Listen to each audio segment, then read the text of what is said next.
Então, Mônica Oliveira é uma mulher que nasceu em Nova Iguaçu, filha da Marlene, criada pelo pai, as pessoas falam padrasto, né, mas ele era meu pai, Roberto, Marlene Oliveira e Roberto Rocha. Cresceu na Penha, entre Penha, Brasília e Vista Alegre. Aos 21 anos se torna mãe, depois aos 23 de novo. Vem embora para Macaé, é uma cidade da sua família, que a sua família, sua avó materna já era daqui, ela sempre conheceu desde criança, sempre amou Macaé. E ela vem com os filhos pequenos para cá tentar criar os filhos numa cidade pequena, uma cidade mais tranquila. E aqui ela encontra o atual marido dela, que é o Elias, né, que com 2 meses de relacionamento sofre um acidente e vai para uma cadeira de roda. A Mônica deixa de ser mãe solo, passa a ser uma mulher casada, preta, com 2 filhos, vai morar numa favela, no Lagomar, e descobre ali que ela precisava brigar, levantar bandeiras e defender para que seus filhos tivessem direito ao mínimo, seus filhos, seu marido e ela como mulher. Essa é a Mônica Oliveira. Então, eu chego em 2000, finalzinho de 99, 2000, chego com os meus 2 filhos e muita esperança na bagagem. Não foi muito fácil, a adaptação não foi muito fácil. Você sair de uma cidade grande com 2 crianças, vir para uma cidade pequena. A cultura é tudo muito diferente, apesar de eu já conhecer Macaé desde criança, mas a cultura é muito diferente. Então, Macaé me recebeu muito bem os meus filhos, e a gente foi se acostumando aqui. E através da ineficiência e ausência das políticas é que eu me torno uma, uma pessoa, uma mulher, um ser que entende que se a gente ficar só sentado no sofá de casa, a gente não consegue alcançar os nossos objetivos. E daí, por conta de uma rede social, eu entendi que a minha voz poderia chegar muito além. Então eu faço uso daquela rede para gritar, porque se a gente não gritar, nós não somos ouvidos. E eu hoje tenho o meu título de cidadã macaense, que eu amo, que guardo com muito carinho, e a todo momento eu bato no peito e digo, eu sou uma cidadã macaense, sim, porque eu ganhei o título de cidadã macaense, eu fui reconhecida pela cidade. A diferença social. A gente sempre ouviu dizer que existia 2 Macaés, uma da ponte para lá e uma da ponte para cá. Então, não ter água potável no meu bairro, não ter acesso fácil à educação, não ter segurança, não ter cultura, não ter lazer, não ter políticas públicas na mesma proporção dos bairros nobres, me fez levantar e eu preciso buscar isso. Não é fácil você criar os seus filhos utilizando uma água de poço contaminada. Sabe? Ter a preocupação de que seus filhos podem adquirir uma bactéria pelo simples fato de escovar os dentes. Não é fácil você não ter uma vaga na escola para o seu filho estudar dentro do mesmo bairro. Isso não é fácil. Não é fácil você passar 2 horas num ponto de ônibus e quando você chega no trabalho todo mundo ri e fala, você mora no Lagomar, né? Porque você está de poeira da cabeça aos pés, ou lama, que era o que acontecia com a gente há 20 anos atrás. Então, essa ineficiência, essa ausência, essa falta de zelo me fez entender que alguém precisava gritar. E eu me levantei para gritar. Porque eu acredito que o meu entendimento, ele parte do ponto da dor, de sentir a dor. Porque eu tenho certeza que ninguém lá fora iria gritar. Ninguém lá fora iria olhar e falar: olha, vamos olhar para aquele povo, vamos olhar para aquela senhorinha. Lá fora ninguém ia fazer isso. E quando a gente percebe que quanto menos informação chega, mais se consegue fazer com que a população se cale. E é o que a gente via há 20 anos atrás e é o que a gente vê hoje. A falta de informação, ela desconstrói ou ela tira a coragem de qualquer pessoa, até porque quem está lá do outro lado. Outro dia eu ouvi uma frase muito interessante, que falava sobre um evento, é, de separar, sabe, de não querer que o povo daqui passasse para a parte de baixo, para a parte melhor, para a parte mais desenvolvida, né? Que era uma segregação. Eu passaria por tudo outra vez, e acredito que com a mesma raça, não digo nem coragem, raça. A gente brigou muito. A gente, inclusive, eu sempre conto sobre isso. A gente participou até de um programa que o nome do programa era Contra Tudo e Contra Todos, né? É porque foi realmente o que a gente fez. A gente lutou contra o mundo para que a gente pudesse é, ter direitos que já eram nossos, brigar por direitos que já eram nossos direitos, no caso do meu esposo. É porque eu falo bastante isso, que as pessoas elas não percebem enquanto elas não passam por aquilo. Então, às vezes, as pessoas elas não enxergam um PCD, uma criança típica, porque ela não tem na casa dela, ela não tem proximidade com aquilo. E chega a ser doloroso ver o tamanho do preconceito dela por não conhecer a causa. E é justamente isso, a gente só sabe daquela dor quando a gente está ali dentro daquela dor.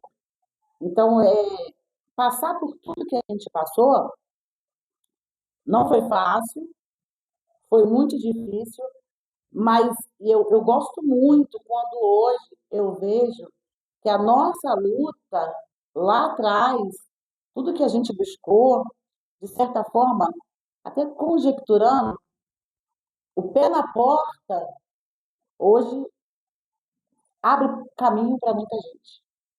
Então, assim, tornou-se mais fácil para que outras pessoas não precisassem meter o pé na porta como a gente meteu, para que a gente tivesse os direitos dele respeitados.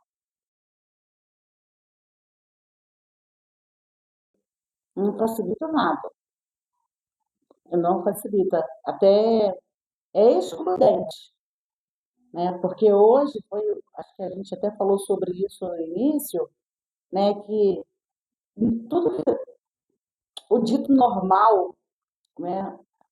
O dito hoje no mundo da moda tem aquele perfil da modelo, né? Aquela modelo, aquele tipo de modelo magra, é atípico, é cadeirante, é preta, é favelada, é tudo, é um estereótipo de que ninguém quer. É o que não querem como representatividade dentro de qualquer que seja espaço. Se trata de políticas públicas, para construir, para escrever, para formalizar. Então, esses grupos é, não são bem-vindos. Então, não facilita eu ser esposa de um cadeirante, não facilita eu ser uma mulher negra periférica, não facilita, porque a forma, o que vem de lá para cá, sempre vem como forma de julgamento. Sempre esperam o pior da gente, sabe? Sempre esperam que um cadeirante vai ocupar um espaço a mais do que é direito dele. Pô, mas um cadeirante sempre esperam que uma mulher preta favelada ela vai chegar ali e vai se comportar de uma forma diferente. Ela vai falar alto, que é isso que pensam da gente. Mas ela é barraqueira, ela não sabe falar direito, mas ela vai vir com aquele cabelo, mas ela vai vir com aquelas roupas dela que parece que ela veio da África. Então, é sempre assim que nos vem. Então, não facilita, mas fortalece.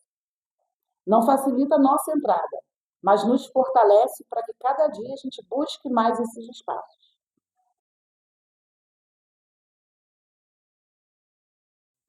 É tanto mimimi que a gente vê hoje pessoas brancas, né, vamos colocar assim, se passando por negras para utilizar, para conseguir vaga na faculdade na cota do negro, né? Então, é tanto mimimi que a gente vê pessoas normais utilizando vaga para deficiente. A gente vê pessoas normais, sem nenhum tipo de necessidade, com adesivo no carro para vaga especial. Então, assim, é tanto mimimi que eles utilizam, né, das políticas ou dos programas para facilitar eles. Eu, sinceramente, eu, eu penso que chegar ao ponto de uma pessoa, e eu falo isso muito lá em casa, achar desnecessário, né? A gente tem uma lei aprovada, eu vou levar para o portador de necessidades especiais. A gente tem uma lei, é uma lei aprovada da vaga para o deficiente, né? Principalmente por conta do cadeirante. Né? Toda a dimensão da vaga ela é calculada na tamanho da cadeira, na abertura da porta. Então, eu até custo acreditar, mas o pior é que existe, que uma pessoa acha que isso seja um favorecimento, sabe? Ah, está favorecendo a ele para que ele tenha uma vaga daquele tamanho.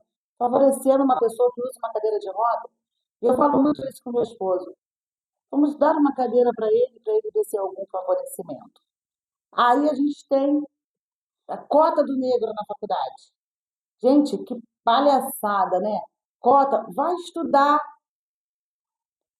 Então, você ouvir essa fala de uma pessoa, né, achando que isso é mimimi, que é um favorecimento, hoje, a população negra, o número de pessoas que conseguem chegar à faculdade, eu não vou arriscar em porcentagem, mas eu não tenho dúvida de cada 10 universitários, 9 são brancos.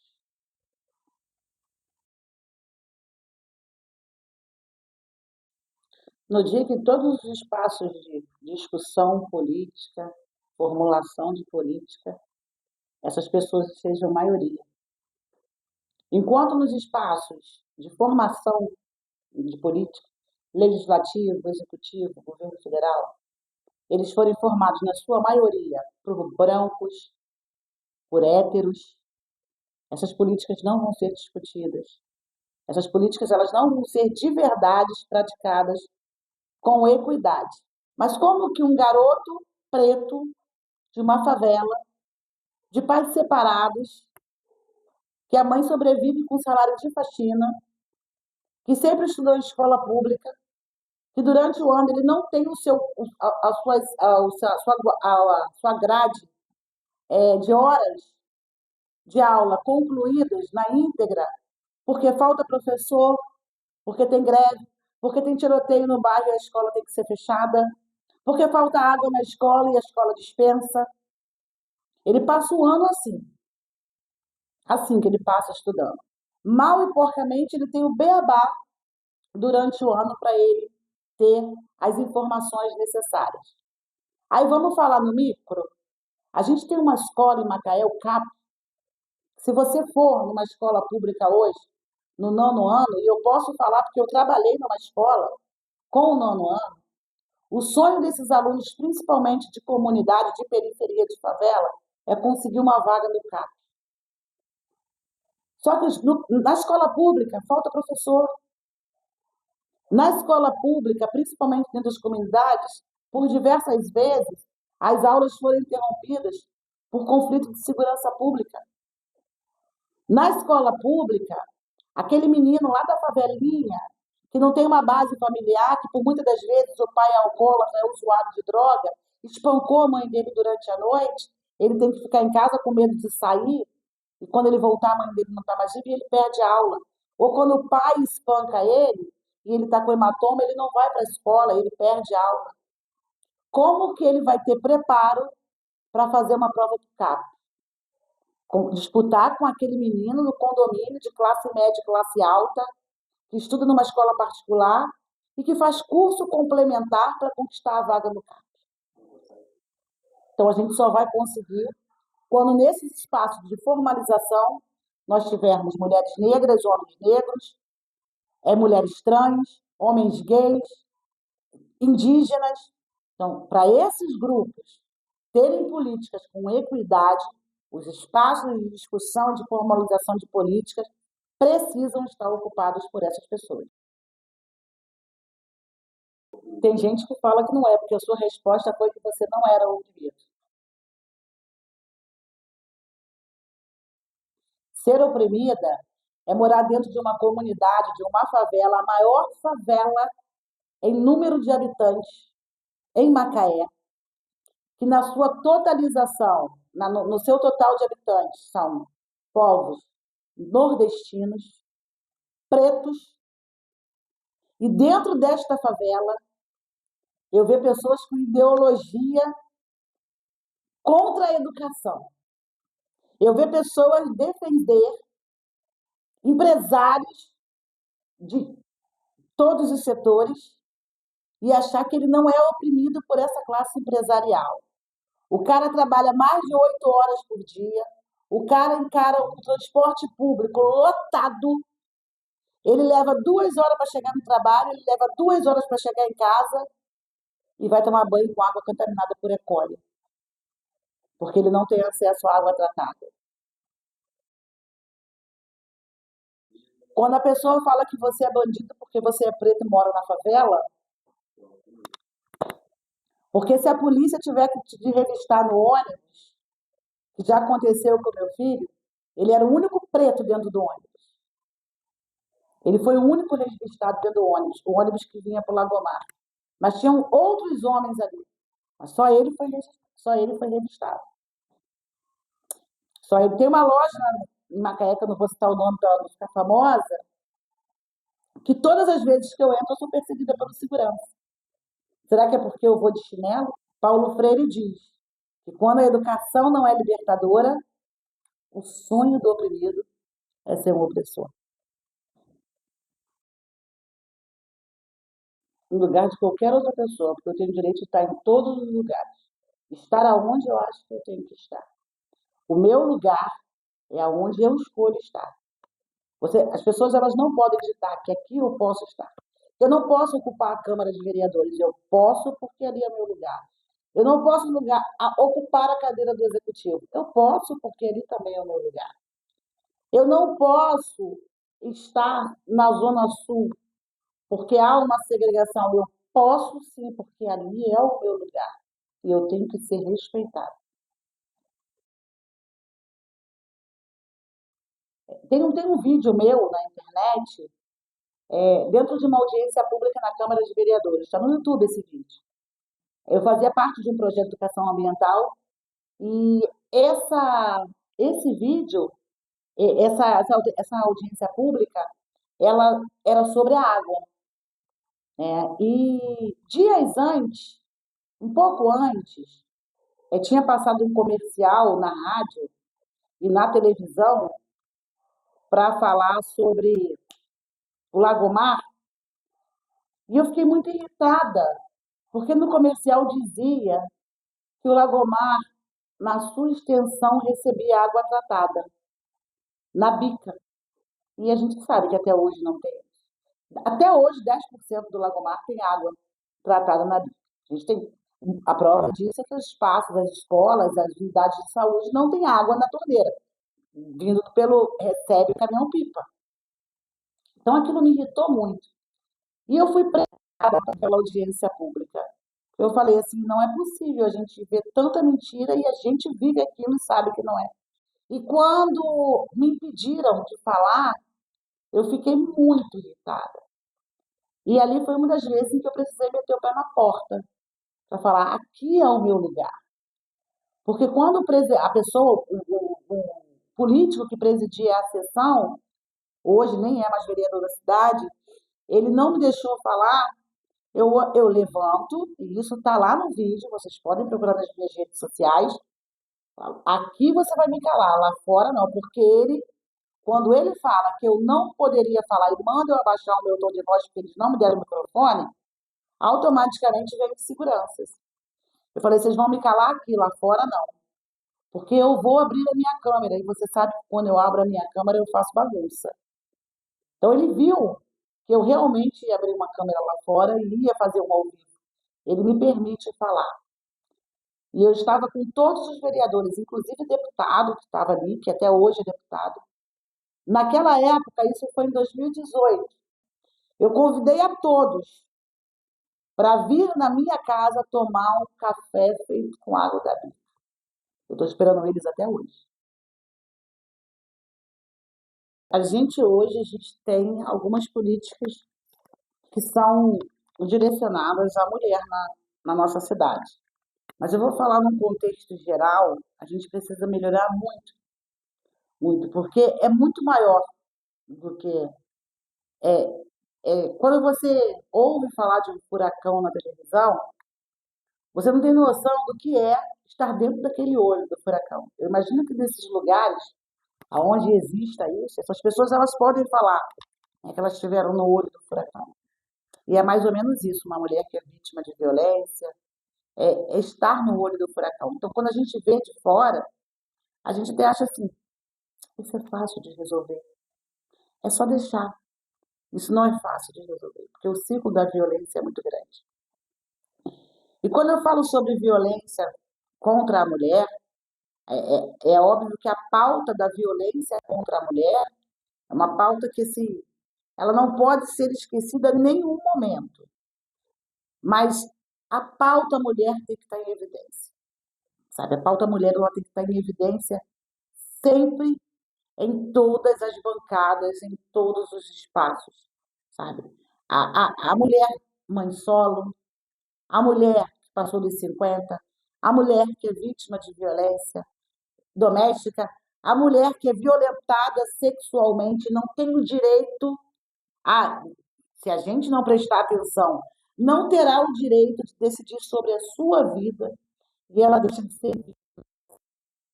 Nesse momento que a gente está aqui conversando, uma mulher está sendo vítima de violência doméstica. Quem sabe até morta. Simplesmente pelo seu gênero, por ser mulher. Então a gente precisa muito. A gente precisa que os espaços políticos sejam preenchidos por mulheres. Porque só quem sabe aonde dói o corte é quem leva a navalha na carne. Ninguém vai nunca poder falar sobre a dor de uma mulher se não for uma mulher, se não estiver no lugar dela. Ninguém vai nunca poder falar sobre as dores de uma mulher trans se não for uma mulher trans que estiver ali escrevendo políticas para ela. Ninguém vai nunca poder falar sobre a dor de uma mulher negra periférica se não for ela escrevendo sobre a dor dela. Então, nós precisamos estar ali representando esse grupo para que realmente a gente tenha essa construção. A gente não é o centro da pauta política. É só a gente olhar os espaços. Olha, segundo o censo, tá? O resultado do censo de 2022, a população atual de Macaé ultrapassa 240 mil habitantes. Desses mais de 240 mil habitantes, mais de 50% são mulheres. E nós não temos mulheres o suficiente para nos representar. Nós não temos mulheres à frente de espaços públicos para escrever política para mulheres. Nós temos uma mulher no Legislativo. Para mais de 120 mil mulheres nessa cidade. Vamos colocar que essas mais de 120 mil mulheres, né, engravidassem todas no mesmo dia. E nós tivéssemos na cidade apenas uma médica para fazer esse parto. Todas elas iriam ganhar o neném no mesmo dia. Como que essa mulher faria esse parto? Tem o ditado que diz que uma andorinha só não faz verão. Como que a gente pode querer que uma cidade do tamanho de Macaé, que mais de 50% dos 246 mil habitantes dessa cidade são compostos por mulheres, esperam que apenas uma mulher consiga escrever política suficiente para ela? Como que essa mulher vai brigar no legislativo se é só ela? Uma mulher contra 16 homens. Eu não entendo como que uma mulher negra vota em um homem branco. Eu não consigo entender. Como que aquele homem branco vai sentir a dor daquela mulher negra? Como que ele vai saber falar da dor dela? Como que ele vai conseguir entender dos gritos dela quando ela é violentada, quando ela é espancada, quando ela sofre racismo, quando ela é colocada como aquela preta favelada, aquela mulher que fede, porque é assim que eles falam da gente. Como que aquele homem branco vai escrever política pública para aquela mulher? Eu realmente não tenho resposta para a sua pergunta. Abominável. O impacto dentro da favela, eu vou te dizer que vai continuar mascarado. Na verdade, o impacto vai ser lá dentro da casa deles, lá dentro da casa, sabe, desses líderes, dos líderes religiosos, dessas bancadas, é, Deus, Pátria e Família, se eles não tiverem dinheiro para levar seus filhos para abortar fora do país, né, dentro do prazo determinado que a PL diz. E assim, eu queria muito ter a oportunidade de perguntar para eles, e se fosse sua filha? E se fosse sua mulher? Porque é muito fácil a gente falar, na verdade, é muito fácil o homem falar sobre isso, sabe? É, é abominável. Isso é abominável. O aborto, ele é abominável. O homem não sabe o que é gerar um filho.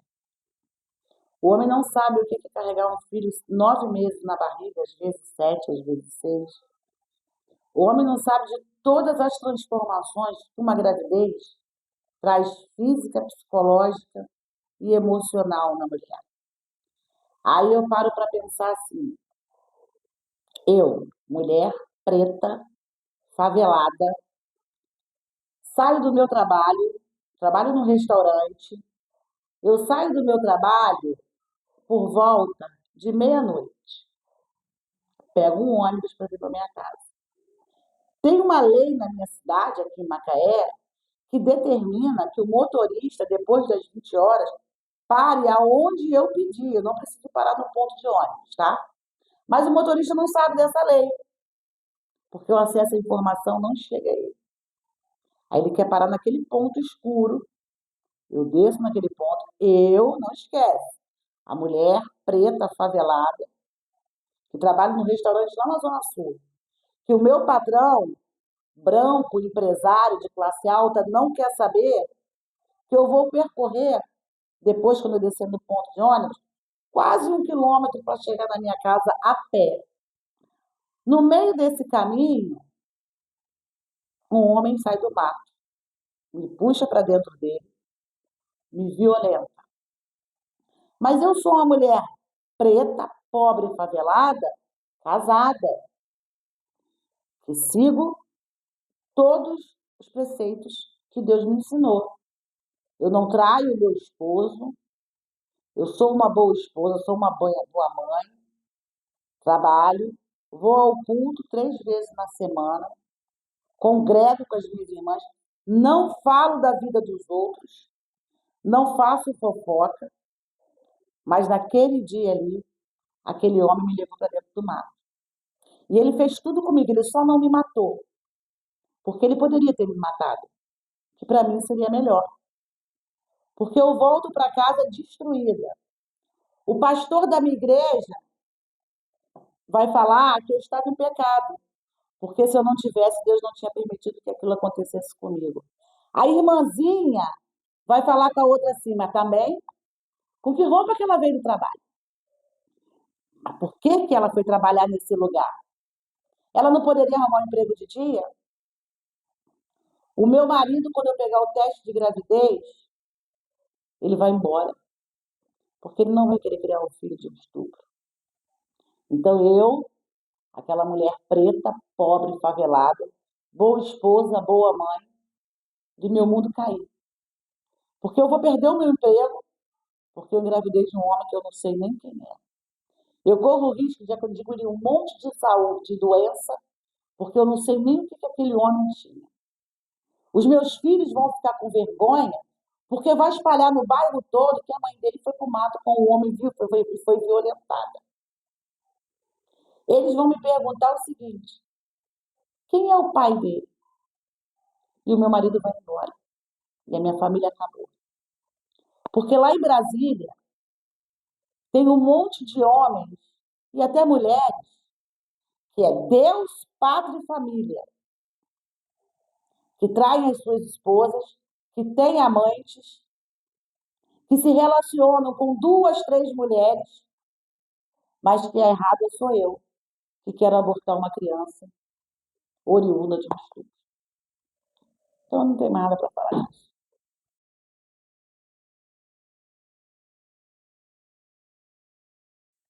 Porque eu não sou religiosa, eu acredito em Deus. E religiosidade me leva à ignorância. Esse é o meu ponto de vista hoje. Eu acredito em Deus sobre todas as coisas. Deus é soberano na minha vida. E hoje a gente vê a banalização até da fé das pessoas. A gente vê o quanto esses líderes fazem as pessoas massas de mamão. Teve um vídeo aí agora ridículo, né, de um cantor gospel, dono de um patrimônio, né, de um império religioso, né, que ele emburrece, ele quer emburrecer a população, a juventude, né? Mas o engraçado que me chama muita atenção é que quando ele vê a asneira que ele falou, ao invés dele tentar pelo menos se retratar, não. Ele começa a debochar. Eu queria encontrar na Bíblia aonde que está esse mandamento. Debochai-vos da população que não concordar com a sua opinião, senhor pastor, senhor presbítero. Então, assim, eu realmente eu não tenho religiosidade, eu não tenho denominação. Eu acredito em Deus, acredito na palavra de Deus.